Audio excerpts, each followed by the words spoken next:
primer lugar, quiero agradecer a los organizadores de las jornadas haberme invitado. Mi agradecimiento de parte de toda la empresa. Vengo yo en representación, creo que soy la persona un poco más afín que os puede dar una visión de lo que os puede interesar más a vosotros dentro de toda la actividad que tiene la empresa Lavacua, que ahora os la presentaré. Y en segundo lugar, decir que siempre es un placer venir al campus de San Juan, porque yo en mis inicios de mi tesis doctoral estuve aquí, con lo cual siempre me trae buenos recuerdos pasar por aquí. Bueno, en primer lugar me voy a presentar porque realmente yo, por lo que he visto desde que he llegado, se están contando experiencias personales. Mi presentación es más para que conozcáis Lavacua. No sé si alguien ha oído hablar de la empresa, ¿os suena? ¿La empresa Lavacua? ¿Sí? Ah, pues me sorprende porque normalmente la gente no nos conoce. Entonces, antes de empezar con la empresa, voy a dedicar un par de minutos a contaros un poquito mi trayectoria, ¿vale? Porque como veo que los ponentes anteriores lo han hecho, para que me ubiquéis y entendáis un poquito mi perfil. Yo estudié biología en la Universidad de Alicante y desde segundo curso, cuando hicimos la asignatura de microbiología, yo dije, a mí me encanta la microbiología, a mí me gusta la microbiología en todos sus ámbitos y quiero dedicarme a la microbiología. Yo en ese momento no tenía ni idea de cómo, pero era la asignatura que me gustaba.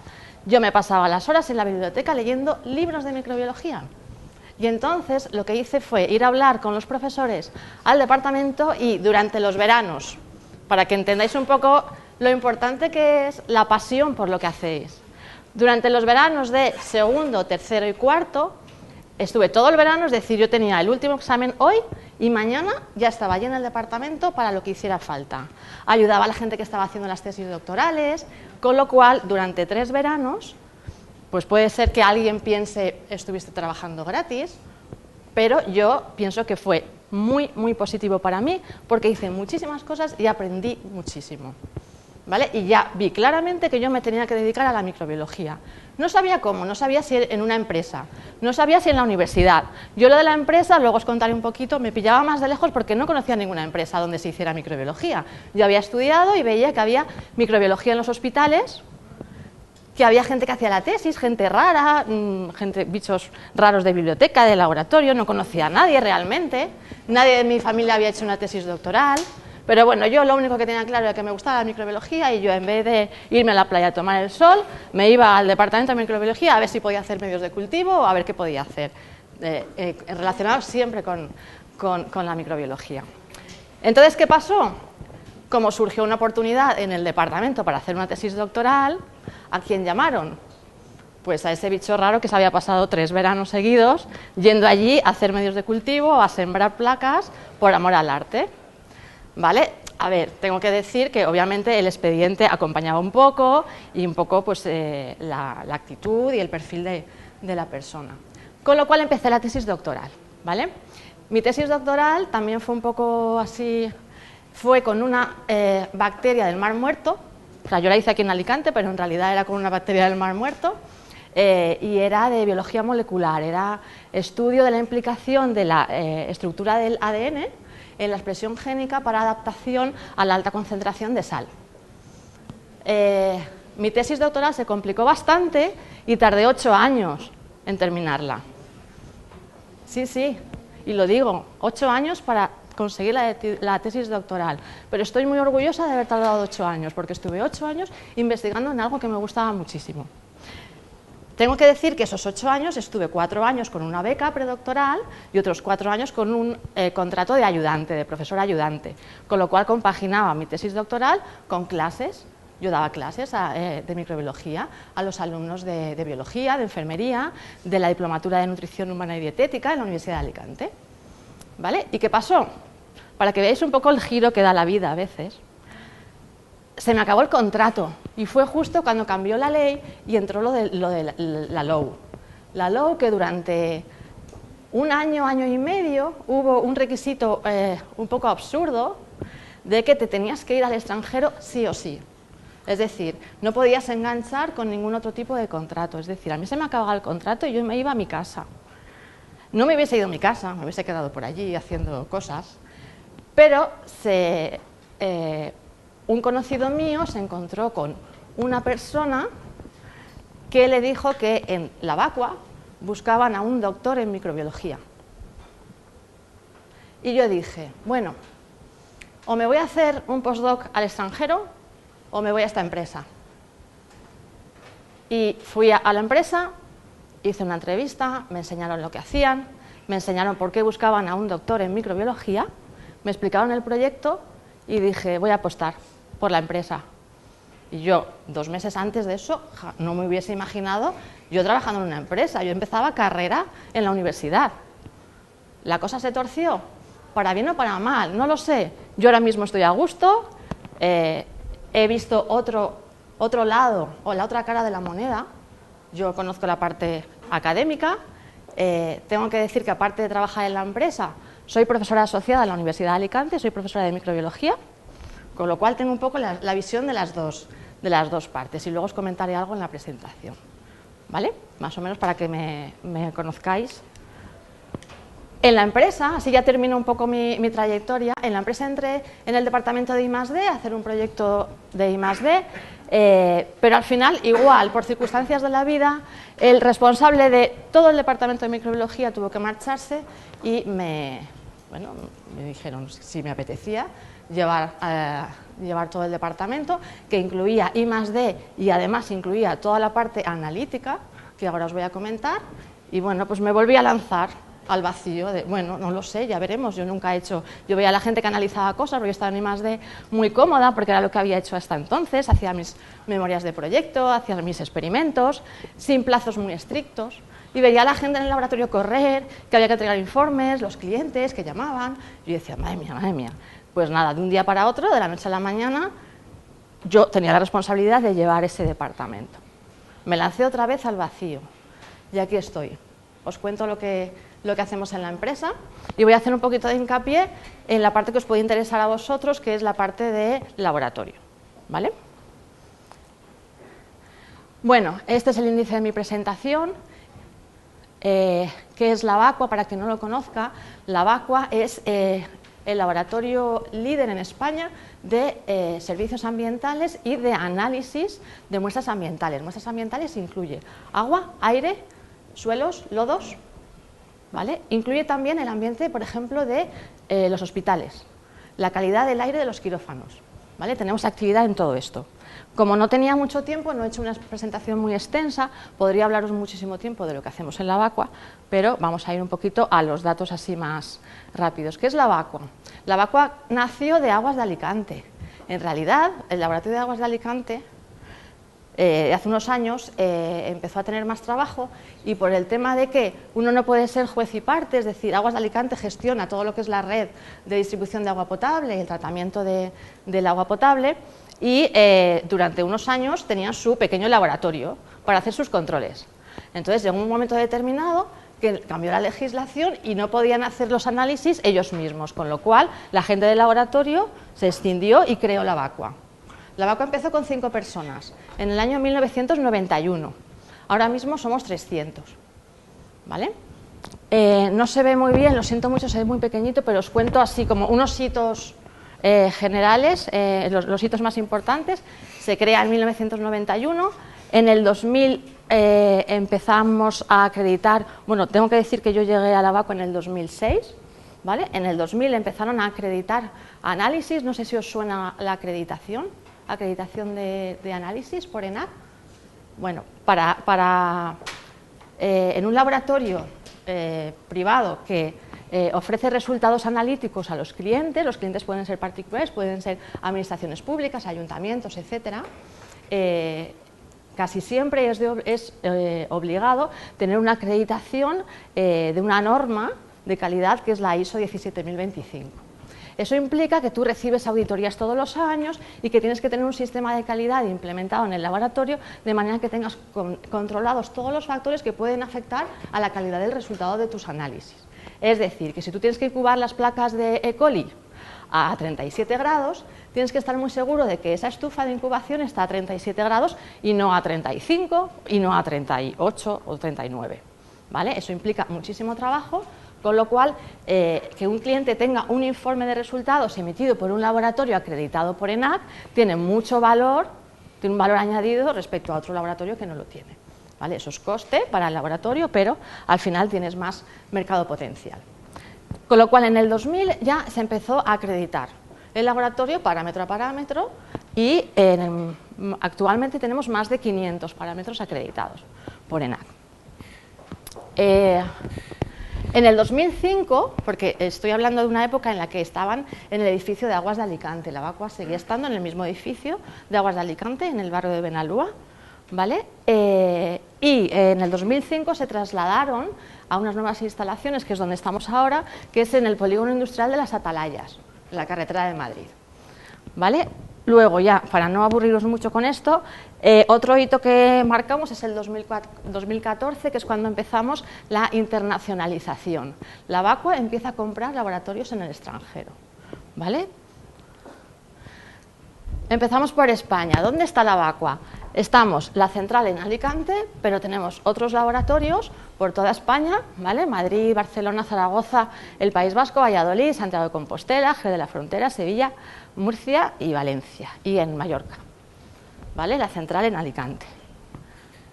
Y expansión internacional, estamos empezando. Hay planes de adquisición de laboratorios en otros países, pero de momento sobre todo es en Reino Unido y en Chile. En Turquía también tenemos laboratorio, ¿vale? El de Turquía es pequeñito, pero en Londres, el de Londres es bastante grande, es la Vacua también. Es la Vacua Lattice, por si queréis buscarlo en internet, es la Vacua Lattice, porque Lattice era el nombre original de la empresa y no queríamos cambiarlo radical para que los clientes perdieran un poco la referencia del nombre original, ¿vale? Bueno, ¿qué hace la Vacua? Voy a saltarme un poco esto que puede ser un poco rollo para vosotros. Tenemos diferentes clientes, como os he dicho antes, administraciones públicas, cliente particular, cliente privado, ayuntamientos, etcétera. Y aparte de lo que son los análisis, que es de lo que os voy a hablar yo ahora, muy resumido, la Vacua tiene otras líneas de actividad, como tratamiento de gases, control de olores, bioseguridad en los hospitales, inspección y consultoría medioambiental, ¿vale? Servicios analíticos, me salto esto de servicios ambientales. Servicios ambientales es que se da un servicio de consultoría, ¿vale? De cualquier problema medioambiental, por ejemplo, un problema de olores.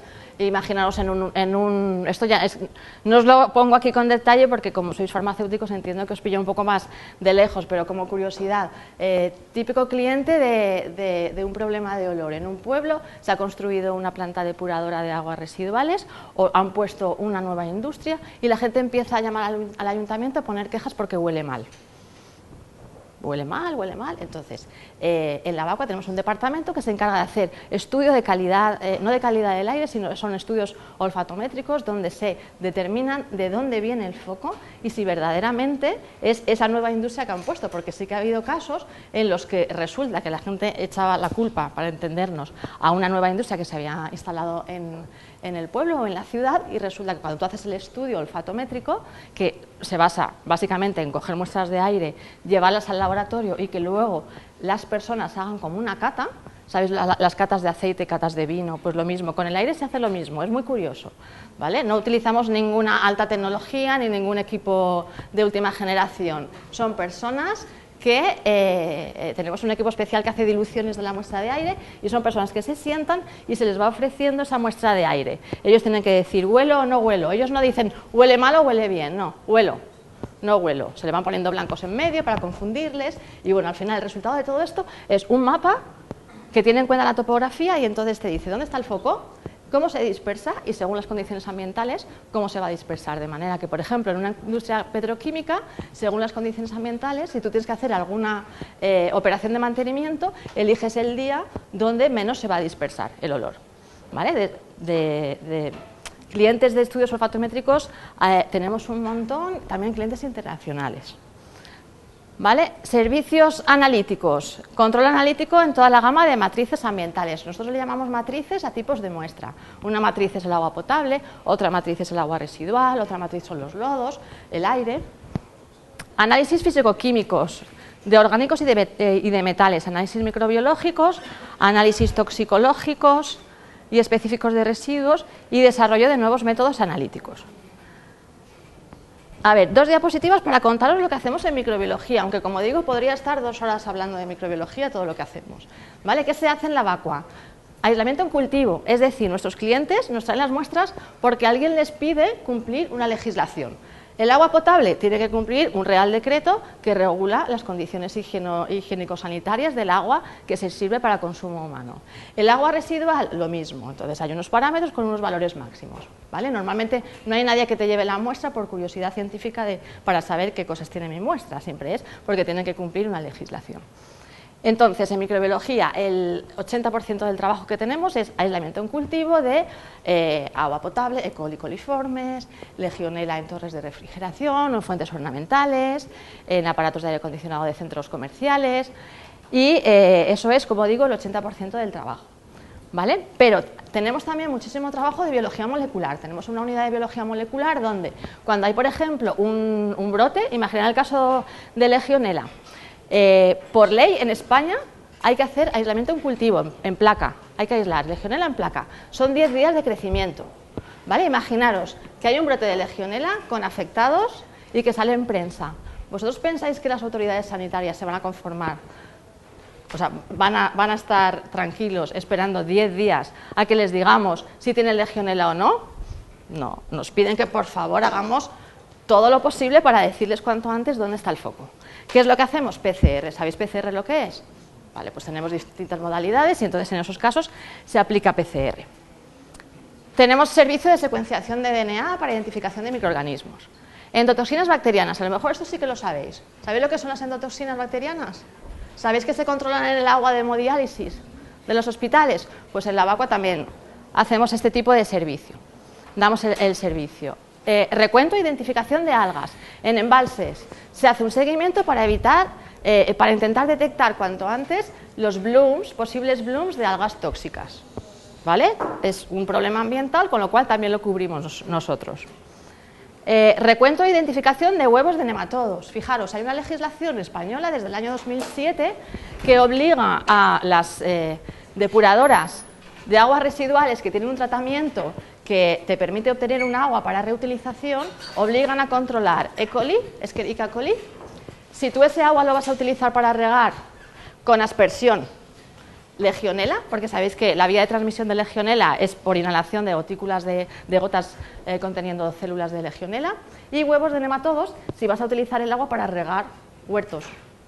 ¿Vale? Huevos de nematodos, ¿por qué? Porque los huevos de nematodos atraviesan los filtros de las depuradoras y aunque tú hagas un tratamiento correcto, si en el agua residual había nematodos, los huevos son capaces de atravesar los filtros, con lo cual tú tienes que verificar muy bien que ese agua no tiene huevos de nematodos, que luego, si lavas mal la lechuga, por ejemplo, no vayas a tener una infección.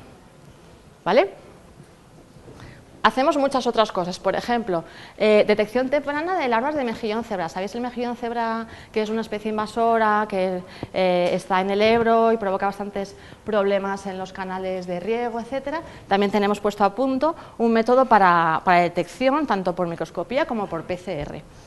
Evaluación de la calidad del fango biológico. En las depuradoras tienen análisis muy sencillos, un microscopio muy sencillo, y en la vacua tenemos la posibilidad de hacer un estudio mucho más exhaustivo y de decirles cómo va su tratamiento.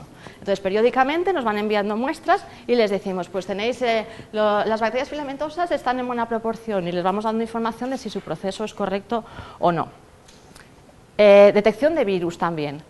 Microbiología de productos cosméticos y de higiene personal. También llegamos ahí, aunque se queda un poco fuera de la parte ambiental, ¿vale? No son muestras ambientales, pero como al final la microbiología es muy parecida, sea alimentos, sea agua o sea un producto de higiene personal, al final vas a hacer una extracción y un aislamiento en cultivo, es fácil de implementar, y también tenemos el servicio. Perdón, voy para atrás. Estudios de actividad biocida de desinfectantes. Cuando los fabricantes de productos biocidas tienen que hacer un estudio basado en unas normas ISO antes de comercializar el producto. Es un estudio que demuestre que realmente tiene eficacia, y eso se hace en microbiología. Se hace exponiendo diferentes cultivos a ese biocida a diferentes concentraciones, y tienes que verificar que hay una reducción significativa del crecimiento de los microorganismos. Y también es interesante control microbiológico del aire, lo que le llamamos aerobiología. Muy importante, en quirófanos, se hace en quirófanos, se hace en industrias alimentarias y se hace últimamente, aunque no está legislado en España, En otros países europeos sí que están más adelantados, en España no, pero por temas de prevención de riesgos laborales, por ejemplo, en plantas de compostaje o en plantas depuradoras de aguas residuales, se hacen evaluaciones del riesgo para los propios trabajadores que pueden estar inhalando partículas de agua que lleven microorganismos, con lo cual se hacen estos estudios de aerobiología que no son ni más ni menos que captar un volumen determinado de aire, impactarlo sobre unas placas Petri y luego hacer un recuento de colonias. Otros departamentos que hay en la vacua son el departamento o el laboratorio de cromatografía, donde por técnicas cromatográficas se determinan compuestos volátiles, compuestos semivolátiles. Aquí no os voy a aburrir mucho. Cosas interesantes para vosotros, por ejemplo, son que hay unas directivas europeas que se implementarán o se transpondrán próximamente en España, donde van a obligar a la detección en agua potable, en aguas prepotables, aguas de captación, de productos de higiene personal, drogas de abuso en el agua y también disruptores endocrinos. Son compuestos que son de alguna manera tóxicos para los organismos y son los típicos que hacen cambiar el sexo a los peces, y no sé si habéis oído algo, todas estas polémicas. Pues eso en España no está legislado, todos estos compuestos no están legislados, con lo cual no es habitual encontrar un laboratorio que sea capaz de detectarlos y de cuantificarlos, pero como a nivel europeo ya existen legislaciones, pues en el departamento de cromatografía, a través de proyectos de I+D, están poniendo a punto y validando esos métodos, ¿vale? No os aburro más con esto. Proyectos de investigación, ahora os contaré de proyectos de investigación.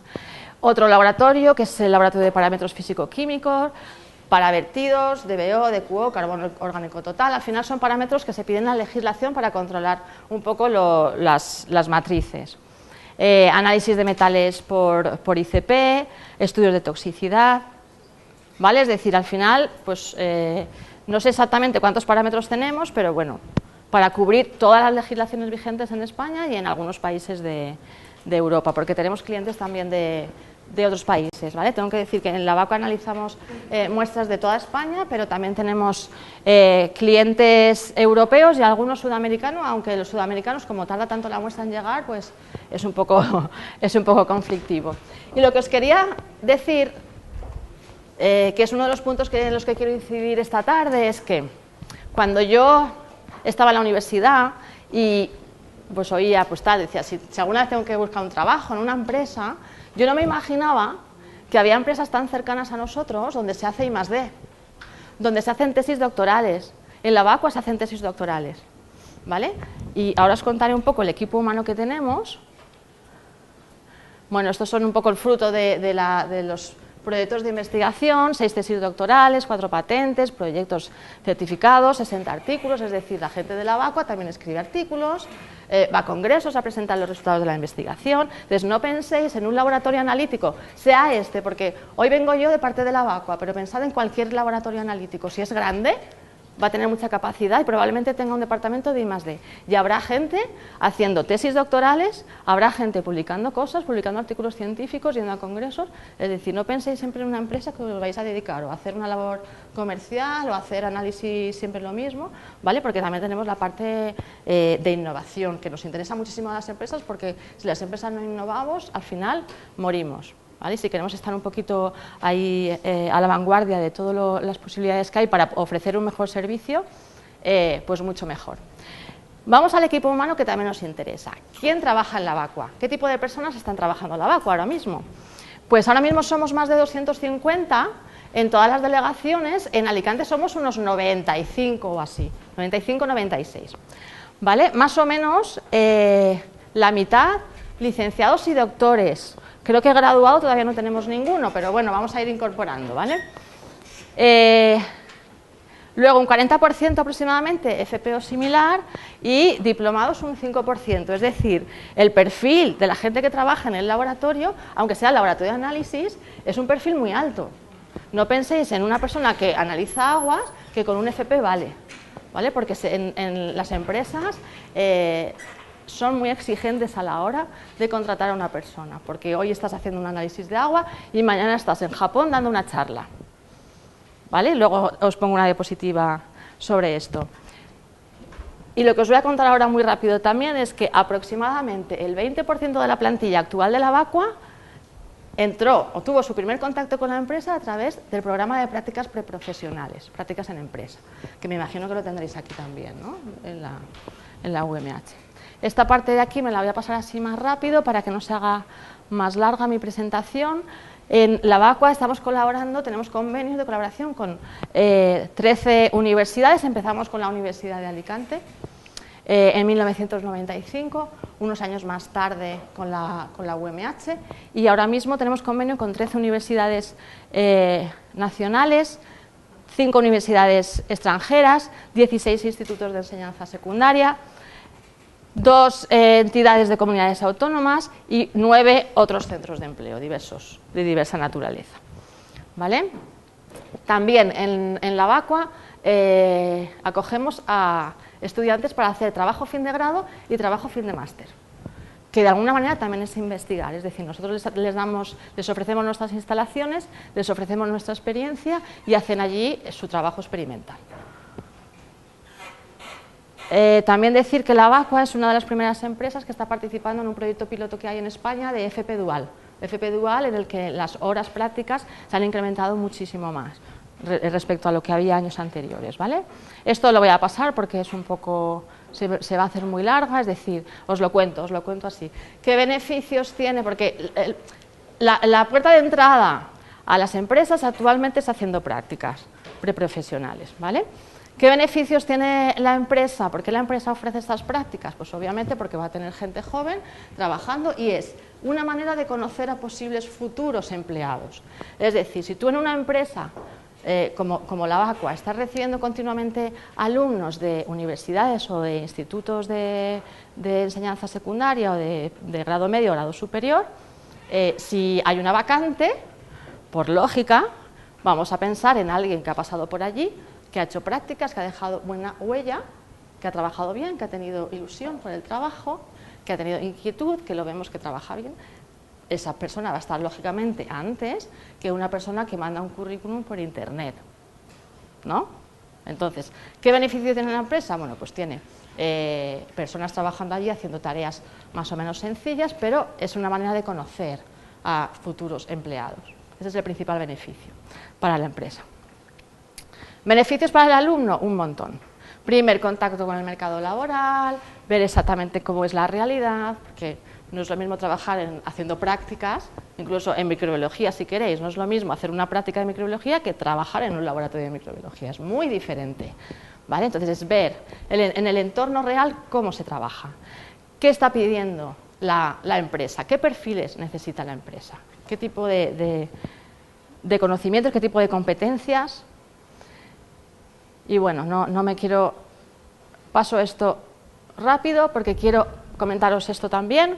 ¿Cuál es el perfil que buscan las empresas, incluida la Vacua? Pues primero, importante, la formación científico-técnica. Aquí el expediente ya no importa tanto, es decir, obviamente, si tienes que decidir entre varios, vas a coger uno que tiene un expediente mejor, pero no miramos al expediente, es decir, yo cuando tengo que buscar a alguien, yo no miro el expediente, yo miro que tenga la titulación necesaria para el puesto que necesitamos cubrir, pero luego está todo esto. Idiomas, todo el mundo lo ha dicho esta tarde, me parece. Importantísimo, importantísimo. En la Vacua tenemos muchos clientes extranjeros y si tú quieres hacer un poquito de carrera dentro de la empresa, al final acabarás hablando con los clientes o haciendo proyectos de I+D con socios. No lo he dicho, pero tenemos proyectos europeos. Somos líderes de 2 proyectos europeos del programa Horizon 2020, con lo cual todos los socios, todas las reuniones de los proyectos son en inglés. Francés, importante, porque no lo he dicho, pero la Vacua tiene todas estas sedes que os he nombrado y a su vez pertenece al Grupo Agbar. ¿Os suena el Grupo Agbar de Aguas de Barcelona? Aguas de Barcelona sí que os sonará, el edificio este. Vale, pues la Vacua es una empresa chiquitita, aunque veáis que es un laboratorio grande, es una empresa chiquitita dentro de lo que es el Grupo Agbar, que son muchísimas empresas de todo lo que está relacionado con el ciclo integral del agua. Redes de distribución de agua, depuradoras, captación, todo relacionado con el agua. Y la Vacua es un poco el laboratorio más tecnológico que tiene el Grupo Agbar, ¿vale? Entonces, la Vacua está aquí, Grupo Agbar está aquí, pero al final el Grupo Agbar pertenece a una multinacional que se llama Suez. ¿vale? Entonces nuestros jefes de arriba son franceses, con lo cual, si sabéis francés, da puntos, porque cuando vienen las visitas o hay que hacer cosas, colaboraciones, nos viene muy bien que la gente sepa francés, ¿vale? Y bueno, alemán, tenemos a un cliente alemán, pero más o menos nos apañamos con el inglés, pero sobre todo inglés y francés. ¿Qué se busca cuando buscamos a alguien para contratar? Si los hemos visto en el laboratorio y vemos cómo se desenvuelven, capacidad de organización, orientación a resultados, hay que finalizar y las cosas tienen un plazo. Es decir, eso sí que lo aprendes, sí que notas el cambio cuando pasas del mundo académico al mundo de la empresa. Es decir, tú tienes que hacer un análisis que dura 3 días y como al día 3 no tenga el informe el cliente, ya tienes un problema. Entonces, tengo que tener esto en los plazos. Hablar en público, también importante. Y esto yo sé que cuando hemos pasado de las licenciaturas a los grados hemos mejorado bastante, porque en nuestra época no hacíamos presentaciones, no hacíamos trabajos, nada.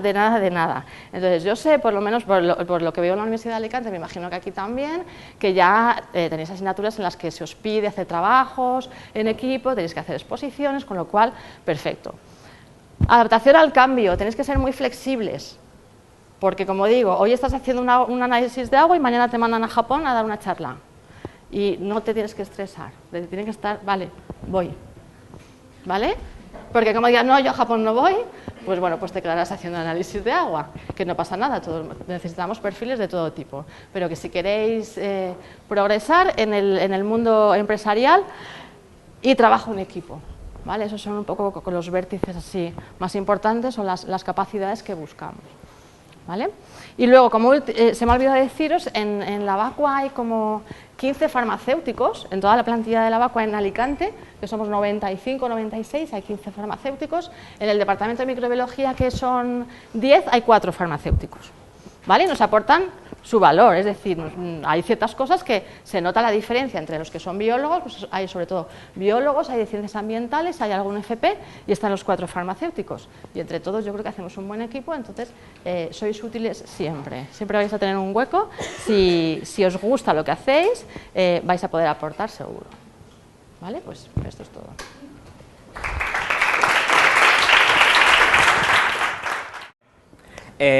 Buenas tardes. Veo muchas caras conocidas y bueno, voy a empezar relatándoos un poco mi experiencia. Yo soy R1 en el Servicio de Farmacia de San Juan de Alicante, o sea que estoy terminando mi primer año. Y pensando, yo hace un par de años estaba aquí como vosotros, entonces pensando en lo que más os podría interesar, pues he dividido mi charla en un primer momento, hablar de la transición de la carrera a la residencia, para aquellos que os interese conocer cómo es el proceso. Os comentaré también un poco sobre cómo es la residencia, pero a rasgos generales, quiero decir, no voy a entrar mucho en cómo es la residencia en San Juan, porque hay una plaza por año y entiendo que en cada sitio pues, se vive de manera distinta. Y luego pues hablaré también un poco de mi experiencia personal, pero todo esto lo voy a hacer muy breve porque creo que los importantes aquí sois vosotros y por tanto espero que si tenéis algún tipo de pregunta o algo que os interese más, pues la hagáis y pueda responderos, ¿no? El qué haré, en qué soy adecuado, a qué me voy a encarar, qué hago con mi vida, con mi carrera laboral. Y bueno, pues como Homer podemos ver aquellas cosas en las que somos buenos, en las que somos malos, o también poner una balanza lo que nos gusta o lo que creemos que es más conveniente y al final pues tomar una decisión o decir, bueno, pues yo voy a intentar ir por esta vía y seguir ese camino, ¿no? En mi caso, y para los que tengáis dudas, yo siempre recomiendo esto, que sea el corazón el que indique qué es, o sea, aquello que os guste, pues qué es lo que queremos hacer, ¿no? Y en este caso, pues yo opté por intentar enfrentarme a una cosa que se llama Examen FIR, que se convoca todos los años y que bueno, os voy a explicar un poco el funcionamiento. Convertirse en farmacéutico interno residente en realidad es súper fácil. Son 3 cosas las que tenéis que hacer y ya con eso sois residentes. La primera es cumplir el requisito que os piden, que es ser licenciados o graduados en el momento que se convoca el examen. El examen se convoca en el mes de septiembre, dan unas 2-3 semanas en las que tú presentas tu título, tu resguardo del título, pagas las tasas y ya tienes derecho a examen. Hasta ahí fácil. El siguiente paso pues, es estudiar mucho y no decaer en el ánimo, es decir, mucha constancia, mucha perseverancia y, por supuesto, disciplina para conseguir el objetivo. Y, por último, darlo todo en el examen. Hola, buenas tardes. Primero, dar las gracias a la doctora García, que me dijo que me ha invitado a venir aquí. Es un trabajo que hemos hecho entre los dos. Lo que vamos a hablar es el tema de la nutrición, las salidas con respecto a la nutrición, pero quería comentar un poco para que tuvierais un poco la idea de lo que yo pienso, ¿no? y de las posibilidades que puede tener el farmacéutico. Por un lado, esto es una moneda que sabéis que me costó mucho encontrar. Aquí aparece por primera vez la copa de la serpiente, la estasigia. La serpiente era un animal benefactor de la familia, donde soltaba un líquido que curaba a la gente en una vasija. Y por primera vez se hace esta moneda, se acuña esta moneda, la Sociedad Parisienne de Farmacia, en 1796, y luego, en 1942, la profesión farmacéutica en Francia adoptó la copa de la serpiente como la profesión farmacéutica y luego a nivel mundial. De ahí viene nuestra enseña. El farmacéutico es el técnico del medicamento, esto lo tenemos que entender todos. El técnico del diagnóstico es el médico, nosotros somos el técnico del medicamento. Pero retrocediendo en la historia, Hipócrates de Cos, ya antes de Cristo, ya dijo, que es el padre de la medicina moderna, que tu medicina sea tu alimento y el alimento tu medicina. Es decir, que el alimento es en realidad también un medicamento. El farmacéutico es vital en la prevención de enfermedades de gran prevalencia no transmisibles. Esto es muy importante. La nutrición es vital para este tipo de enfermedades que estamos creando nosotros en las sociedades actuales desarrolladas. Esto lo he puesto porque esto es la pirámide alimentaria de la dieta alimentaria, donde esto lo ha organizado la Fundación de Dieta Mediterránea y de Estudio Primimed, y donde en el centro está el aceite de oliva. El aceite de oliva, que se ha visto que tiene muchísimos efectos benefactores, pero también se habla por primera vez de las infusiones, de las hierbas, de las plantas, de la fitoterapia, lo importante que es la fitoterapia, del añadir menos sal a las comidas. También se habla de los alimentos que sean integrales, si puede ser, el cocinado, que el cocinado tiene que ser, y de alimentos de la zona y de estacionales, es decir, aquí, por ejemplo, no se habla de las conservas. No es que sean malas las conservas, pero se intenta que sea el mercado diario. Bien. Y, aquí he puesto una lata de sardinas. Si compramos sardinas, que es estupendo, o de anchoas o lo que sea, pensad que siempre es más interesante que sea aceite de oliva. Y el aceite de oliva, si es virgen extra, sabéis que es el mejor.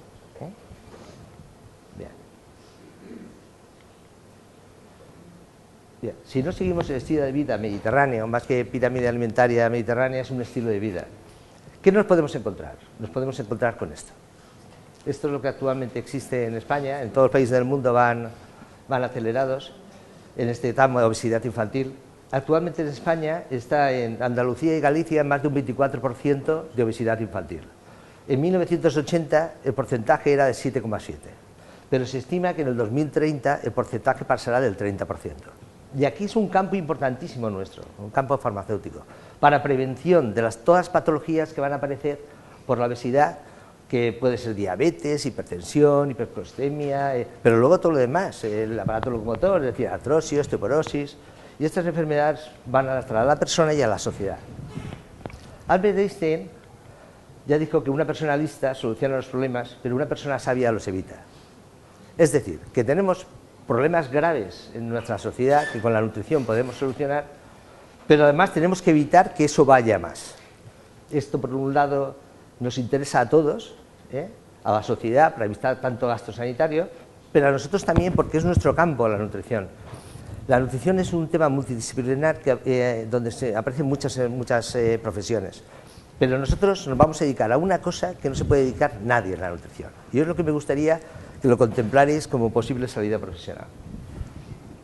En la dieta la pirámide alimentaria, el estilo de vida mediterráneo, aparece el agua. Esto es importantísimo, el agua. Hay que evitar la deshidratación.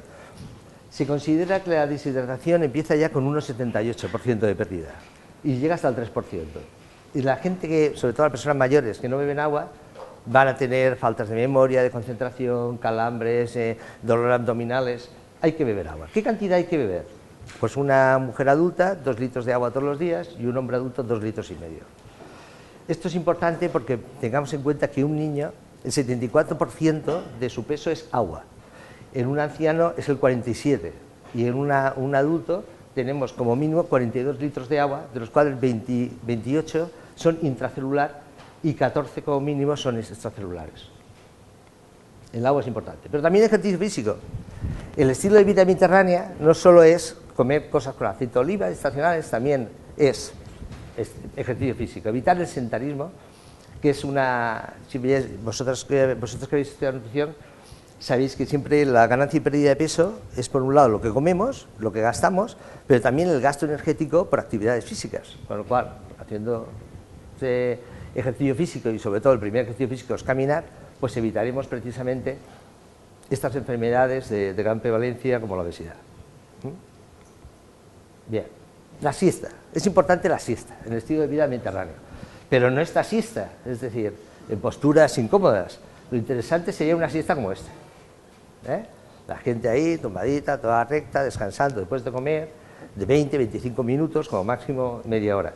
Este estilo de la siesta los japoneses en grandes empresas lo han puesto, se han dado cuenta que a la gente le dejan descansar después de comer y luego rinden más, funcionan mejor. Bien, para valorar el estilo nutricional siempre tenemos lo mismo, el estudio dietético, antropométrico, hematológico, inmunológico. Bueno, este señor aquí poco necesita ya, ¿no? Poco necesita. El estudio dietético, siempre lo sabéis, es un recordatorio un poco. Pues a 24 horas, a 3 días vistas, encuestas nutricionales. El estudio antropométrico está el índice de masa corporal, que es el peso partido por la altura al cuadrado. Aquí me voy a referir, porque por ejemplo, este señor ya se sabe, no es que no quepa en la silla la tumbona, es que tiene un índice de masa corporal más de 30, una obesidad. Que esto a la larga, sobre todo ya empezará a tener problemas del aparato locomotor, dolores, etc. Pero este hombre de aquí, Mike Tyson, este también tiene un índice de masa corporal de más de 30. Según el índice de masa corporal, este hombre sería obeso completamente. Y la verdad es que no se ve mucha grasa en el cuerpo. Es decir, que el índice de masa corporal nos da una idea, pero falla cuando una persona no llega, en personas bajitas, no llega a unos 60 y personas muy altas falla. Y sobre todo personas musculosas. O mujeres que tienen una artrosis y osteoporosis muy acentuada y aunque se les vea un poco anchas de cintura, pues resulta que pesan menos porque han perdido masa ósea. Por eso se utilizan otra serie de mediciones, como los pliegues cutáneos, con el picómetro, el índice de cintura-cadera, todo esto, si lo queréis, luego se os podrá dar con un archivo PDF o lo que sea. La circunferencia de la cintura, el índice de cintura-muslo, otra serie de formas de medir para poder llegar al final a la valoración del estado nutricional de la persona. El bioimpedantómetro, la celulometría. Esto lo tenemos en las farmacias, es un reflotrón, es una prueba de screening donde podemos hacer una gran labor en la sociedad. Por un lado podemos detectar parámetros que antes de que cursen como una patología, es decir, si tenemos a una niña que está perdiendo peso rápidamente, está bebiendo mucho, va teniendo como pequeños mareitos, podemos pensar que está desarrollando una diabetes. Entonces con esto podríamos detectarle, decirle a la señora, vamos a hacerle, y si vemos que sale alta, enseguida al médico, y decirle enseguida que, desde el punto de vista nuestro, alimentos de bajo índice glucémico. Lo mismo pasa pues con el colesterol, los triglicéridos. Bien, esto es un curso que hizo el Consejo General de Colegios Oficiales de Farmacéuticos durante un año, 2 módulos, donde por un lado habló del tema nutricional, alimentos infantil, lactancia. Aquí he puesto los helados porque la semana pasada en Madrid, en el Congreso de Nutrición Complutense, se habló de que las personas mayores, un nutriente muy importante para ellos es el helado, porque no pueden masticar y les da mucha energía y les da satisfacción psicológica. Bien, ¿esto por qué lo pongo? Por situaciones especiales, porque hay que seguir estudiando siempre. Nuestra profesión es una profesión de estar estudiando siempre. Yo acabé la carrera hace 38 años y no he acabado de estudiar. Hay que seguir estudiando. Bien, y esto es lo que yo decía que nos podemos dedicar nosotros, es a la bioquímica nutricional. Esto es una mitocondria, a microscopio electrónico en colores falsos, donde aquí está la vida. Estas son células que entraron dentro de... son bacterias, mejor dicho, que entraron dentro de nuestra célula a través de la membrana celular, perdieron primero el flagelo perítrico y luego perdieron el núcleo, y aquí está nuestra vida. Aquí es donde sabéis que se hace el ciclo de Krebs, el ciclo de la energía, el oxígeno, los hidratos de carbono, grasa y proteínas entran directamente mediante lo que se llaman transportadores de la corriente electrónica, NAD, FAT, etc. Coenzima A, dentro del coenzima A también está. Los ácidos grasos de cadena larga entran gracias también a la L-carnitina. Y aquí está nuestra vida. El oxígeno que entra, sale el carbónico, vapor de agua, y el ADP pasa a ATP, el hidroxintifosfato, que es la moneda internacional de energía. Pues aquí está nuestra vida. Pues aquí es donde tenemos que empezar a trabajar, es decir, la bioquímica. Este campo es nuestro. Aquí ningún profesional se puede meter, porque tenemos los conocimientos de sobra de fisiología, fisiopatología, de fitoterapia, de farma, de nutrición, de todo. Esto es campo nuestro. Yo os diría que actualmente que hay mucha gente que se está dedicando, hasta enfermeros, el tema en hospitales y todo, el tema de nutrición, que cogiéramos este campo. Ahora la aplicación práctica, por ejemplo, de este campo, por deciros algo.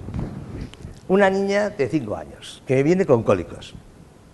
La niña, por lo visto es genético, le he dicho al médico, el pediatra que es genético, y entonces le digo yo, le han hecho un sedimento urinario y no le habían hecho un sedimento urinario. Y entonces resulta que le sale piedra del oxalato. Y entonces le digo, pues que no coma ni espinacas ni chocolate. Y la madre dice, todos los días le doy espinacas y chocolate. Yo deje de darle espinacas y chocolates y verá cómo no fabrica piedras de oxalato. Porque aunque sea genético, está mediado por la alimentación. Esto es una aplicación práctica de las cosas que podemos hacer los farmacéuticos, que eso no lo sabe nadie. Esto es de la base de datos que la Universidad de Granada, Instituto de Nutrición y Tecnología de Alimentos, del doctor Batais, que falleció pues, hace 2 o 3 años o poco. Bien. Otro tema que podemos, de bioquímica así práctica, de aplicación práctica, la homocisteína. ¿Qué es la homocisteína? Hay un aminoácido esencial que es la metionina, que es donador de grupos metilos y es muy importante dentro del cuerpo. Y es una ruta bioquímica para hacer la cisteína, queratina, que los uñas y etc. Pero la cisteína también es un aminoácido azufrado que es vital en la formación del glutatión, que es junto con la glicina y la glutamina, que es el principal antioxidante del cuerpo, que entre las cosas que hace es, por un lado, formar la taurina, que es un aminoácido esencial en un niño, porque forma parte del desarrollo del sistema nervioso central y la retina, y también es importante en la formación del coenzima A, que hemos visto es un transportador de la corriente electrónica muy importante antes de entrar en mitocondria y dentro también en el ciclo de Krebs, y también lo que elimina sustancias tóxicas, por ejemplo, metales pesados. Con lo cual es muy importante tener glutatión, y para eso esta ruta tiene que estar completa. Pero el problema es que la homocisteína, que no forma parte de ninguna estructura proteica del cuerpo, de ninguna, la única fuente y la única posibilidad de tenerla en el cuerpo humano es a través de un fallo en la degradación de la metionina, este aminoácido esencial que hay que tomarlo todos los días. El problema es que durante su metabolismo libera radicales libres de oxígeno, hidroxilos y peroxilos, que producen daño endotelial y alteraciones en la estructura del ADN. Es decir, la homocisteína está relacionada directamente con la aterosclerosis prematura, trombosis recurrentes de arterias coronarias, cerebrales periféricas y trombosis venosa. Esto es lo que hace la homocisteína en los vasos sanguíneos. En los más de 140.000 kilómetros de capilares, aquí tendríamos, por un lado, la estructura de una vena y una arteria, la única diferencia es el color del coágulo, pero el daño está ahí, el daño, y eso es lo que podemos evitar. Una persona, imaginemos que nos venga a la farmacia, a una consulta, lo que sea, que tiene problemas de varices, que sí, que la han operado una vez, 2 veces, las veces que haga falta, o que tenga problemas de hipertensión, o tenga problemas que está en tratamiento, pero no se acaba eso de solucionar. Podemos pensar que le puede tener este fallo bioquímico. Entonces, le decimos que se haga un análisis de sangre, que se haga esta homocisteína, y si le sale, lo primero que tenemos que hacer es mandarlo al médico. Y por otro lado, el segundo punto, como la degradación de la homocisteína es hacia arriba, conversión en metionina otra vez, con 2 derivados de vitamina, la vitamina B9, el ácido fólico, vitamina M, y con la vitamina B12, pues o le damos alimentos ricos o nutrientes o nutricéuticos ricos en vitamina B9 y B12, o hacia abajo, que sería lo interesante, con un derivado de la vitamina B6, que es el 5-fosfato-piroxal. La vitamina B6, esta es la vitamina... A ver, ¿cómo va esto? Esto no va para la... Sí. Para mí es la vitamina más esencial. En realidad son 3, piroxina, piroxal y piroxamina. Y dentro del cuerpo forman 5-fosfato-piroxal, que es la vitamina B6 activa. El grupo B es un grupo de vitaminas que se caracterizan porque todas trabajan coordinadamente y tienen una ventaja, que son hidrosolubles, con lo cual son inactivas y se eliminan por la orina. Es muy difícil tener una hipervitaminosis de grupo B. Pero tenemos alimentos ricos en vitamina B6. Es decir, que si nosotros tuviéramos una persona con cisteína, desde el punto de vista nutricional, podríamos decirle, pues mire, tome, por ejemplo, sardinas, tome, bueno, las langostas son más caras, ¿no? Pero tenemos posibilidades. Esto es lo que me gustaría que entendierais, que tenemos una salida directa utilizando la bioquímica nutricional. No es solo ganar peso, perder peso, sino ver una serie de patologías que pueden aparecer o están ya y poder solucionarlas, y es una parte nuestra. Bien, esto podría ser dentro de una oficina de farmacia o luego estudiando y haciéndonos dietistas sin tener nuestra consulta privada. Casos que voy a comentar. Por ejemplo, hablando de la bioquímica nutricional, me vino hace años una niña, bueno, unos padres me trajeron una niña de 5 años. La niña tenía 385 de colesterol. Me la había mandado el endocrino. Entonces, digo, 385, ¿qué ha pasado aquí? Durante todo ese verano, porque fue en septiembre, todos los días la habían llevado a comer a un sitio de comida rápida. Pero el sábado y domingo comía y cenaba en ese sitio, con lo cual la niña estaba a gusto porque se tiraba por el tobogán y los padres estaban tranquilos porque podían hablar.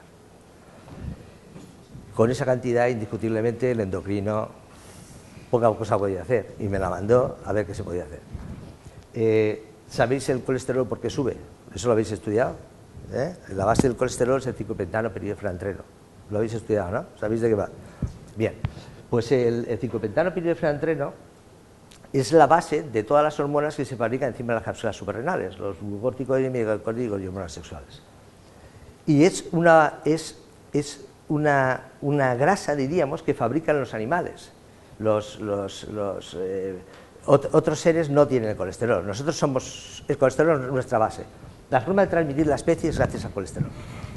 Puede subir por muchas cosas. Puede subir por la alimentación, puede subir por el tomo 1 del Farreras de Medicina Interna dice que el colesterol puede subir como por el colestiasis.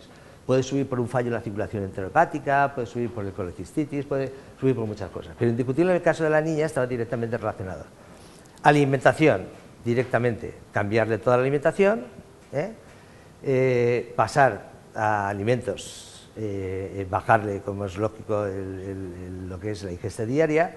Pero el problema que os voy a decir es el siguiente: no se pudo bajar nunca de 240.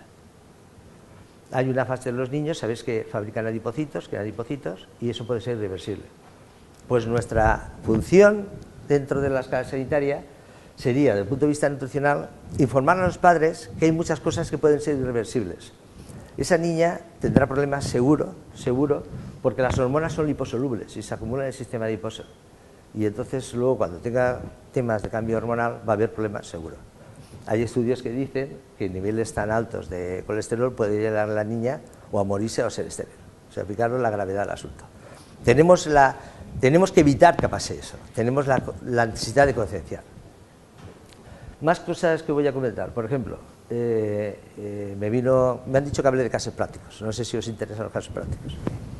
Me vino un señor mayor con un ojo, con una tetanización. Y me dice el hombre, solo preguntarle una cosa: nunca me ha gustado el chocolate y resulta que ahora me como una tableta diaria. Y entonces le digo yo, a tomar alimentos ricos en magnesio. Le digo tal, dentro de una semana vuelva. Cuando vuelve a la semana dice, oiga, ya no me apetece el chocolate. Y había desaparecido la tetanización. Digo, ¿usted se ha dado cuenta que ha desaparecido la tetanización? Dice, es verdad, eso me ha desaparecido. Bueno, todo lo que hagamos nosotros, a escribir, tal, está mediado por rutas bioquímicas internas. ¿Sabéis por qué dan agua en los sitios estos? ¿Por qué se da agua en los congresos para los ponentes y todo? Muy sencillo. El agua sube el GABA, el ácido aminobutírico, que da sensación de tranquilidad y desactiva precisamente los receptores glutaminérgicos, los neuroexcitatorios. Es decir, por eso cuando una persona bebe agua está más tranquila. O sea, eso tener presente. Todas nuestras rutas bioquímicas, nuestras emociones están mediadas por rutas bioquímicas. Por eso es importante que nos metamos en este campo. Bien. Está muy legislado ya este tema, es decir, por un lado, veis que hay artículos de leyes de sanidad, que los autores sanitarios facilitarán las condiciones, recursos necesarios para que el personal sea capaz de ofrecer alta farmacia a los centros donde sea, de hábitos alimentarios, actividad física, además los recursos necesarios para la detección precoz de sobrepeso. Esto es lo que tenemos que hacer. Obesidad, trastornos de conducta alimentaria, no hemos hablado de eso porque eso tiene un tocado. Desarrollan programas necesarios para prevención, eso se tiene que hacer en hospitales. Nosotros a nuestra vida no podemos hacerlo. Médicos, farmacéuticos y dietistas deberán trabajar para proporcionar una atención nutricional. Yo lo que me gustaría es que, desde el punto de vista de nutrición, pensarais que hay un campo abierto infinito de dedicarse a bioquímica nutricional. O sea, eso, que yo sepa, no hay mucha gente que se dedique, porque desgraciadamente a mí me viene mucha gente. Yo aparte de eso paso consulta de bioquímica nutricional y trabajo muchísimo, pero muchísimo, muchísimo. Con lo cual hay un campo abierto. La utilización también, como hemos visto en la dieta mediterránea, de las plantas, las hierbas, pensar que las plantas son muy importantes, es decir, eso es un campo nuestro también que hemos dejado perder las herboristerías, en la farmacia se empieza a trabajar, pero todavía no hay como diría yo, una salida muy fuerte, es decir, en el campo de la fitoterapia. O sea, creo yo que, no sé, lo interesante sería esto, que la nutrición, un futuro a más esperanzador. Es decir, tenemos mucho campo hoy. ¿Tenéis alguna duda? Yo tengo un montón de casos, preguntadme cosas. Me habían dicho que hablara de casos. Esto es una ponencia para que tengáis una idea de posibilidades de salidas, que es lo importante. ¿Lo queréis preguntar? No sé. Mira, campos importantes también es la nutrición y cáncer, por ejemplo. Ya se presentó la semana pasada en el Congreso de Nutrición de Madrid cómo el aceite de oliva está inversamente e indirectamente relacionado con el cáncer de estómago, por ejemplo. El yogur también, se hizo un estudio a nivel europeo que también era inversamente proporcional al cáncer de mama. Es decir, lo que es la microbiota intestinal también está relacionado con muchas cosas. Está relacionado con bajada de colesterol, porque el colesterol lo transforma sube el coprostenol, y el colesterol, los factores, el LDL en sangre baja y sube el HDL.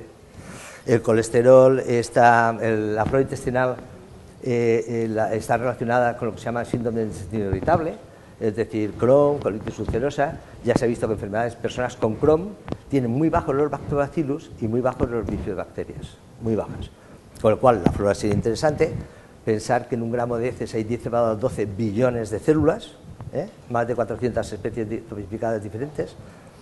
Podría haber fácilmente una persona de 70 kilos de 10 kilos de flora intestinal. El niño, sabéis que nace estéril, se contamina por la flora vaginal y perivaginal de la madre. Si no se contamina, nace por cesárea o es prematuro, se puede contaminar por la flora ambiental hospitalaria, con lo cual a la larga aparecerán problemas. En el curso del Consejo General de Colegios Oficiales de Farmacéuticos, en el tomo 1, se habla de lo importante que son los prebióticos y probióticos para evitar hasta el cáncer de colon en los niños y evitar la intolerancia a la lactosa. La flora intestinal, la primera barrera del sistema inmunológico, favorece también que las células intestinales fabriquen mucus. Sabéis que un intestino humano abierto tiene 400 metros cuadrados, una cancha de baloncesto. Hay unas microbillosidades intestinales, como hojas de lecho que incrementan por ciento esa absorción. Todo eso está vitalizado por flora, y lo que hace por un lado es hacer que las células intestinales fabriquen muco de defensa, y luego dentro del cuerpo, el cuerpo humano fabrica interleuquina 10, interleuquina 4, es decir, sustancias defensivas frente a enfermedades, bacterias, virus y de todo. Los componentes buenos de la flora intestinal evitan que los malos, la flora saprófita o mala, se multiplique. Y así evita a largo plazo enfermedades como diabetes, colesterol, algunos tipos de cánceres. Es decir, está totalmente relacionado con la vida del individuo, la flora intestinal. Se ha visto que tratamientos de antibióticos matan la flora y después de matar la flora sube el colesterol en sangre. En un congreso en el 2012, en noviembre, el de la SEN en Cádiz, en primera semana de noviembre, se hizo el noveno congreso de endocrinología y nutrición comunitaria, y se presentó una camada de ratas que al 50% se le había dado antibióticos, también matar la flora, y al otro 50% no. Y entonces se le dio a comer lo mismo. Las ratas que no tenían flora empezaron a hincharse, se hicieron mucho más grandes que sus hermanas y explotaron, se abrieron las tripas y salieron. Es decir, que el tema de la flora intestinal también es un tema que sería interesante. Niños que nacen prematuros o que tienen dermatitis atópicas directamente relacionados con la flora intestinal. La dermatitis atópica es el asma de adultos, es decir, hay muchas cosas que eso es campo nuestro. Yo lo que me gustaría es deciros que estudiaréis mucho, porque hay que estudiar mucho, pero que hay mucho campo nuestro. Entonces, yo me pongo no sé, por un lado, el que quiera aquí saber más, estudiar más, le puedo dar información, libros, colaboración, porque hay un campo muy importante. O sea, el campo de la bioquímica no se puede explicar en 5 o 10 minutos, y casos tengo muchísimos. Entonces, otro caso que os voy a comentar, un cáncer, bueno, sabéis que hay microorganismos que son oncogénicos. Por ejemplo, el virus Epstein-Barr, que es un virus muy grande, que se supone que el 95% de la población mundial lo ha cogido. Este virus se coge de pequeñito, produce lo que se llama mononucleosis infecciosa, pero este virus también puede afectar al encéfalo, puede afectar a muchos sitios. Produce cáncer nasofaríngeo en ciertas personas. Bien, muchas profesionales de la educación tienen el virus Epstein-Barr, porque siguen estando con niños, porque según Farreras, con 30 años es muy difícil, con 40 años es imposible. Pero eso no es cierto las personas que siguen en contacto con los niños. Bien. Me llama una directora de un colegio, 16 años, que tiene cáncer nasofaríngeo por el Epstein-Barr. Bien, le dan quimio, que es el tratamiento oncológico, y entonces se queda sin flora, no puede ni hablar. Y me llama y me dice que no puede hablar. No sé si habéis estudiado la glutamina, ¿no? ¿La habéis estudiado? ¿Sabéis cuáles son los efectos de la glutamina? Es el principal aminoácido del cuerpo. Una de las cosas que hace es fabricar, por un lado, esa síntesis proteica, pero fabricar es uno de los 3 aminoácidos de glutatión, pero es alimento de las células intestinales. Desde las células intestinales es mucosa como esta, convertida para absorción, pero el cuerpo humano solo alimenta un 5 o 10%. ¿Cómo se alimenta? Se alimenta gracias a la flora intestinal, por el ataque a la fibra, por un lado, más la glutamina que utilizan como células como sustrato energético proteico, es decir, para crecer y multiplicarse. Bueno, pues está llegada y quemada completamente. Entonces hay muchos trabajos de Journal Clinical Oncology como 14 gramos de glutamina oral favorecen la regeneración de todas las células intestinales y todo.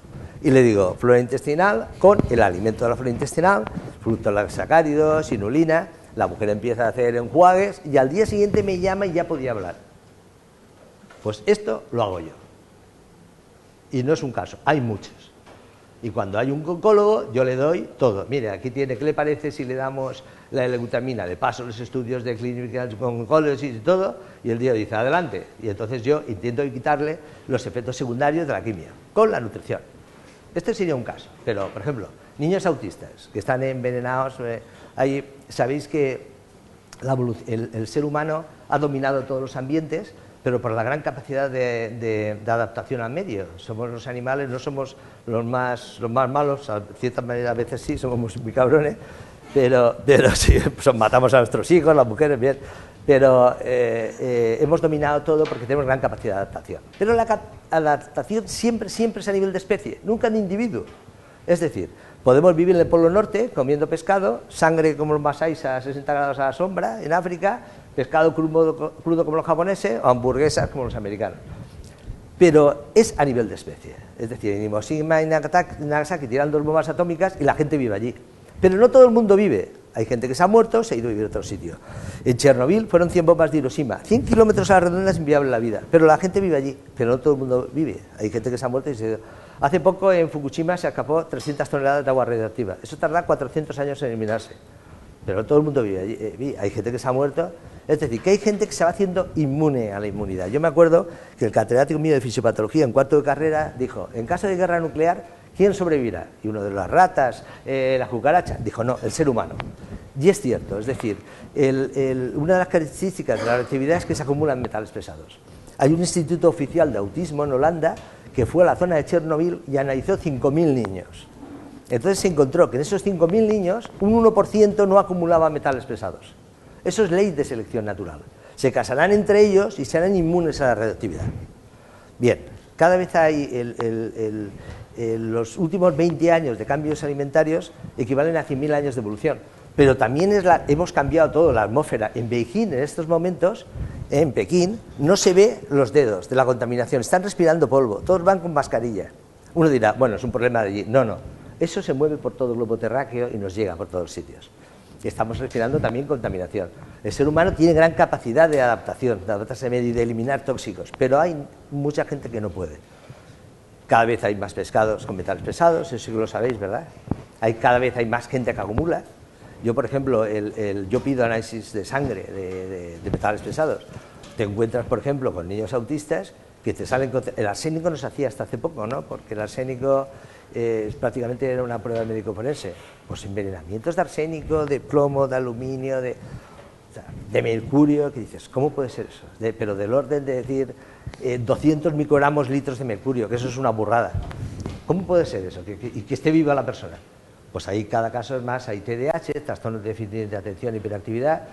En uno de los cursos del sistema nervioso del Consejo General de Colegios de Farmacéuticos, yo no sé si sería pues el 2011 o 2012. Pues en el apartado del TDAH, trastornos de déficit de atención y hiperactividad, que cada vez hay más, estos niños cursan con conductas desafiantes, agresivas, falta de atención, es decir, bueno, pues las causas, aparte de la hipoxia neonatal, un virus que haya cogido entre los primeros meses de la mujer de embarazo, etc., una de ellas es los glutamatos, los E621, 22, 23, 24, 25, que son neurocitatorios. Otros son los metales pesados. Otra es la leche. Otra es el gluten, pero no todo el gluten, es que hay gluten transgénico. Pensar que España es un país que ya está metiendo cada vez más. Gracias a Dios todavía no es al 100%, pero tenemos muchas harinas transgénicas. Por eso hay panes de diferentes precios. Es decir, si a ese niño le quitan lo que le está fastidiando, hay cambios especiales. O sea, yo, por ejemplo, tengo a un niño ruso de 7 años que no hablaba para nada. Para nada. Se había gastado, el hombre es el único que hace palacios en todo el mundo. Bien, yo cuando estudié la especialidad de dietética y nutrición con la Sierra de Granada, el trabajo fin de curso fue nutrición, enfermedades mentales, síndrome de autista. Es decir, más de 100 hojas solo de rutas bioquímicas y sacada a nivel internacional, de recopilación bibliográfica. Pues se quedaron extrañados, que entonces eran dietas para perder peso, para bajar el colesterol. Pues este niño, autista como una casa, le empieza a eliminar, le pido primero un milograma, un análisis de pelo, tenía metales, se lo pido en sangre, corroborado completamente. Le empieza a eliminar los metales pesados dentro del cuerpo. Hay cosas que eliminan, por ejemplo el ajo elimina los metales pesados, y resulta que el niño en 3 o 4 meses hablando. No es una persona, hay muchísima gente. Es decir, hay un campo muy importante para nosotros y sería la bioquímica nutricional. Si alguien quisiera dedicarse a eso, es decir, yo le abriría los brazos, le enseñaría, porque creo que es un campo nuestro. Es decir, por un lado sería importante para el que quisiera dedicarse y por otro lado sería muy importante para mí. ¿Por qué? Porque me estoy muriendo, ¿entendéis? Llamáis y yo trabajo muchísimo, sábados y domingos, y tengo consultas cogidas hasta diciembre, ¿entiendes? O sea, esto no es normal, que yo soy mayor ya, y en un país que hay tanto paro, yo trabajé tanto. O sea, hay algo que no funciona en este país. Entonces hay un campo que es nuestro, que yo me gustaría que contemplarais la posibilidad de otras cosas que no solo, pues eso, pérdida de peso y tal, sino un poco de la bioquímica, de cómo funciona el cuerpo humano por dentro, cómo es capaz de eliminar tóxicos, cómo es capaz de proteger estructuras, cómo el médico hace la función, da un medicamento, si hay un efecto secundario, podemos nosotros, mediante la alimentación, mejor dicho, la nutrición, solucionarlo. ¿Que alguien tiene alguna duda de un caso patológico que podáis pensar, algún tipo de enfermedad, si podría trasladarse o la nutrición podría hacer algo? ¿Algún tipo? A ver, dime. Ahora mismo en el mundo, que ya no vais en todo el mundo, consumimos ftalatos, consumimos fenola, el pescado bioacumulable, todo eso va haciendo cada vez que el alimento vaya con un riesgo. Entonces puede ser que haya un momento que sea peor consumir un alimento. Yo es que, ¿sabes lo que pasa? Que creo en el ser humano. Aquí hay gente, bueno, fíjate lo que te voy a comentar, que hay veces que parece un milagro, pero no, el milagro es el ser humano.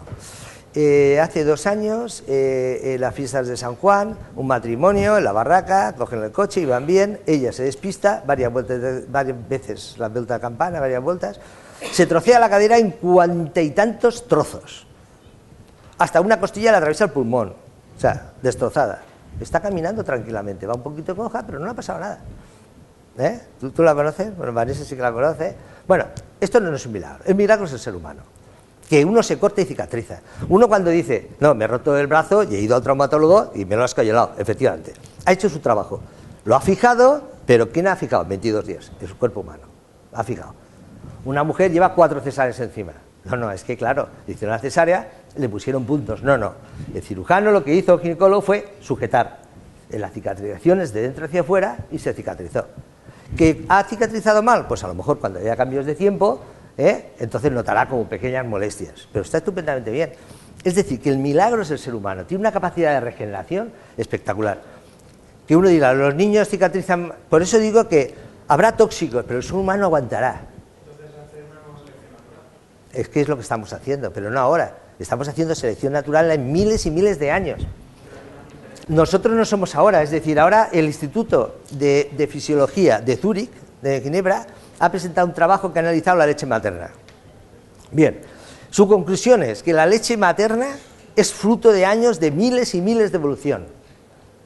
Es decir, tiene más de 200 azúcares, la leche de rata, ellos lo dicen, tiene entre 30 y 40 azúcares, y esos azúcares, lo bueno del caso es que están dirigidos a cada uno de los bichitos que tenemos en el intestino para alimentarlos, para crear nuestra defensa. Y la leche de la madre va cambiando conforme va cambiando las necesidades nutricionales del niño.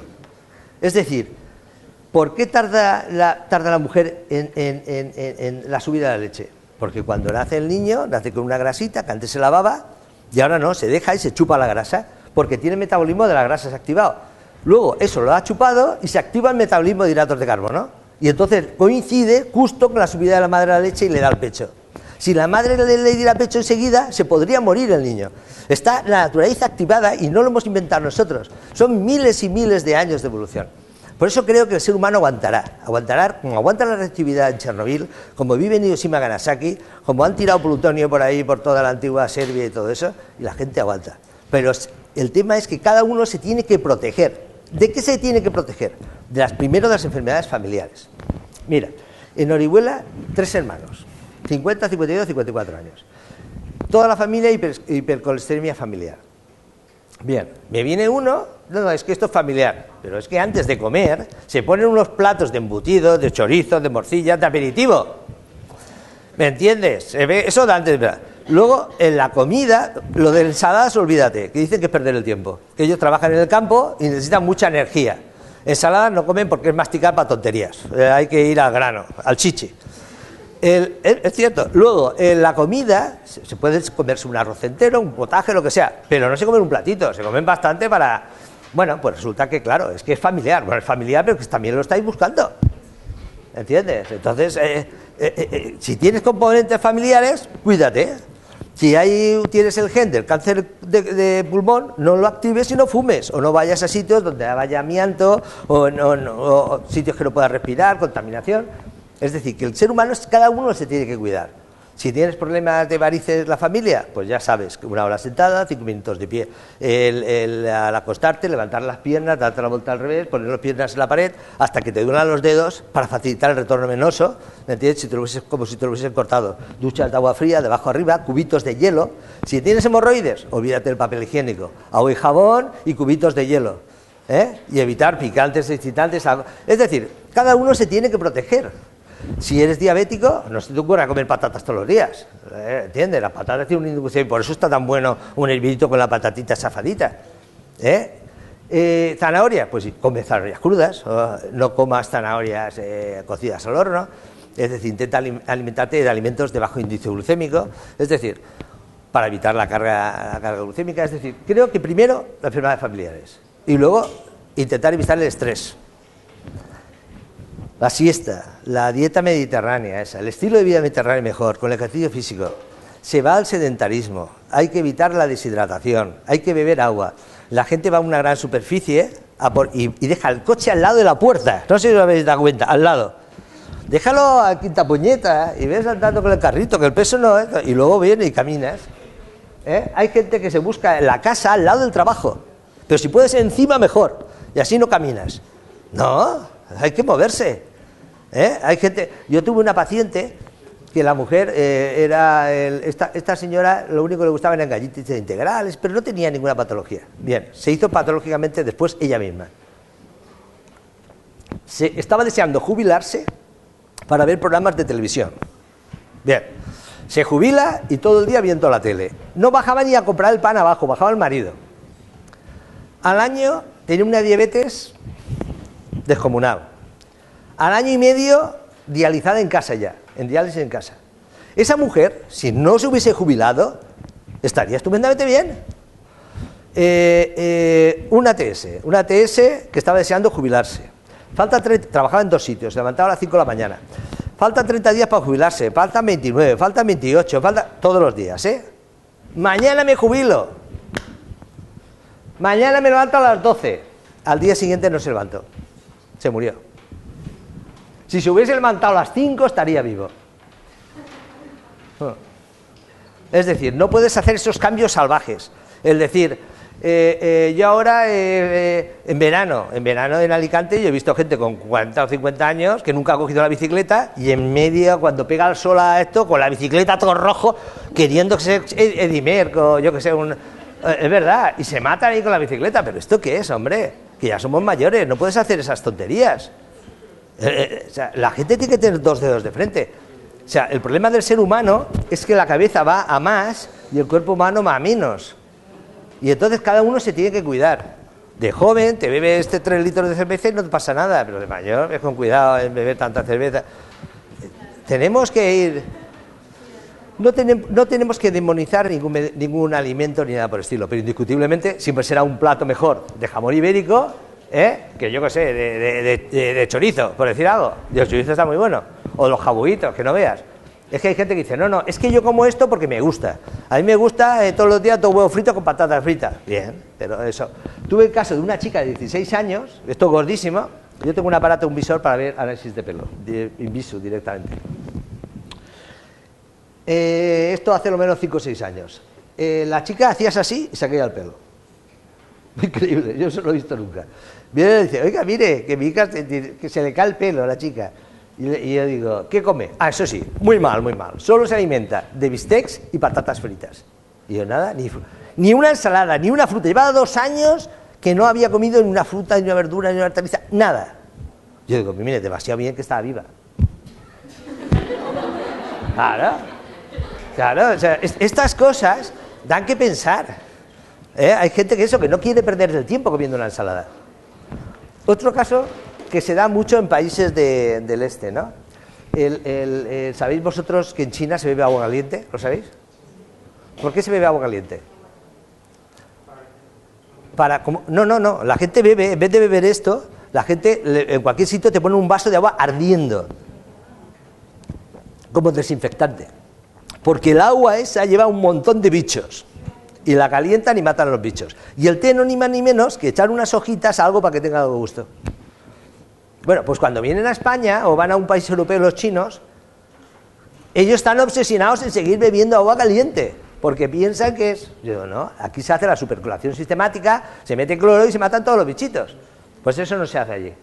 Es decir, también tener en cuenta que aunque seamos todo el ser humano igual, hay pequeñas variaciones y hay enfermedades que unos cogen y otros no. La fiebre amarilla no cogen la raza negra y, por ejemplo, la hepatitis C, a fecha de hoy, ningún chino la coge. Ninguno. Nadie tiene ni hepatitis C. Ahora, la hepatitis B, todo el mundo tiene hepatitis B. ¿Y sabéis por qué en China todo el mundo tiene hepatitis B? ¿Lo sabéis? Es muy sencillo. Como eso está muy atrasado en China, desde el punto de vista medicamentoso y tal, cuando alguien se dedica a la restauración, lo primero que hacen es pincharle el virus directamente. Como no tienen vacunas, le pinchan el virus de la hepatitis B. ¿Que se muere? No pasa nada. Hay muchos chinos. Que no se muere, ya está inmunizado. Ya está arreglado. Pero se puede convertir en un portador sano. Un portador sano que se quede cronificado y que vaya transmitiéndolo. Y entonces así está la cosa. Entonces hay zonas, por ejemplo, de los 5 países de China, hay un país que se llama Guangdong, que es el más grande, Guangdong. Pues el Epstein-Barr, allí todo el mundo tiene, el que tiene cáncer nasofaríngeo precisamente por el Epstein-Barr. De allí nadie sabe, vamos, marcadores tumorales, yo os lo digo porque yo he estado mandando análisis a China, tengo gente de todos los sitios, ¿no? Entre ellos chinos. No, ellos no sabían hacer análisis. Yo me acuerdo en el 2012 que me invitó el gobierno chino, en viaje oficial, me llevé a mi hija y me llevaron a Guangzhou y al Hospital General, que como 20 veces está aquí. Y entonces me dijo, llamaron y bajó el jefe de grupos médicos de allí, ¿qué quiere ver? Yo, pues los laboratorios. Y entonces me acuerdo que me enseñó, primer laboratorio, microbiología, 300 metros cuadrados, un montón de gente, 7 placas encima de una mesa grandísima, no había nada más. Y yo digo, estas 3 son de agar sangre y estas 4 de Saburó, ¿verdad? Y me dicen, sí. Y yo digo, vale, ya está, apague y vámonos. O sea, no saben nada de microbiología. Cuando me voy a hematología, el microscopio que utilizaban binocular es el que utilizaba yo en primero de carrera. La medicina química en ese hospital es una habitación de 3 metros por 3 metros. Y el Seguril, la hidrocorticoidecida, ¿sabéis para qué la utilizan? La utilizan en vez de como diurético, cuando a alguien le duele algo del corazón, la dan para cualquier cosa de corazón, sea lo que sea. Tenga lo que sea. Es decir, utilizan las plantas, pero como las plantas están contaminadas, pues entonces la gente no se cura. Con lo cual al final lo que hacen son grandes salas, con sillas una al lado de otro, como un autobús, y entonces con goteros. Todos con goteros. Le enchufan un gotero, a todos les enchufan el mismo. Tienes a un tío con neumonía, tosiendo, al otro que no sé qué, y todos enchufados así. Y esta es una ley de selección natural. El que sobrevive está inmunizado, esto lo aguanta. Pues esto es actualmente lo que ocurre allí. Angola, otro país que tengo gente que me viene de Angola. Si alguien se pone enfermo de malaria o de dengue, olvidaros, iros a Angola, que allí son especialistas en estos temas, de Angola y dengue, malaria y dengue. Bueno, pues Angola, no sé si sabéis que está al lado de Sudáfrica, y es el primer productor de petróleo, oro y platino de África, y el tercero de diamantes del mundo. Bueno, allí es normal que era colonia portuguesa, ¿no? Es normal que un angoleño haya cogido 5 o 6 veces la malaria. Es común, normal y corriente. Bien. Han estado pegándose tiros muchos años y son expertos en sacar balas, en amputar piernas, en poner prótesis, palos de madera en las piernas. O sea, son expertos. Hay 2 millones todavía de bombas de esas de racismo en el campo que todavía tienen que sacarlas. En eso saben muchísimo. Pero para hacerse un hemograma, es decir, glóbulos rojos, blancos, velocidad de segmentación globular, primera hora, segunda hora, índice, para hacerse un hemograma tonto, se van a Lisboa, porque no tienen un solo laboratorio de análisis en toda Angola. Es un régimen militar, pero no tienen de sanidad, no tienen nada. A mí me vienen angoleños de Angola. Pasa lo mismo, es decir, que a veces dices, estoy en un país estupendo, porque tenemos una serie de cosas, una sanidad que... Es verdad, tenemos muchas cosas. ¿Hay alguien que quiera preguntar algo de...?